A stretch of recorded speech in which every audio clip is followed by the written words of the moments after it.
Hi guys, nandito kami ngayon sa bodega ni Chris sa may San Guillermo, Putada, Muntinlupa City. Kasama ko si Mother. And guys, marami kayong mabibili dito. Marami silang mga tinda. And guys, sari-sari. Kaya try nyo po dito guys. Tanghali nga po kami pumunta dito guys. Kaya sobrang init pawis sa mga kilik-kili, laki-laki namin. Ayan guys, diba?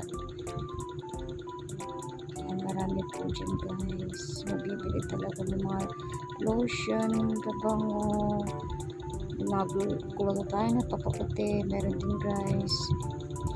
Basta pang paganda guys, marami. Kaya punta kayo dito para makapili kayo. Kasama ko po dyan si Mother. Nasaan na si Mother? Si Mother pubis na mainit. Guys, may mga damit din. Marami din bumibili dito guys. So, open lang si girl. Yan guys, marami. May mga alak, gatas. Ito nga si Mara, tumitingin ng pinggan. Gusto niya natang pa dito yung pinggan namin.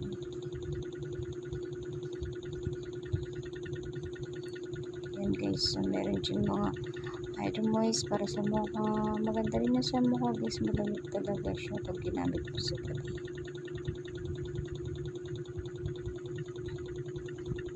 Ayan, tanong nga po kami ng notebook para sa aking Junakis. Tanong natin kung magkano.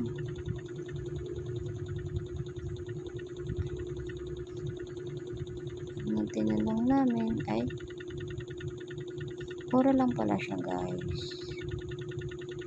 Kasyang-kasya sa budget. Kaya sa mga estudyante dyan, naman mga anak na pabalik school na po, punta po kayo dito sa bodega ni Chris kasi po marami po kami may mga school supply para sa ating mga Junakis.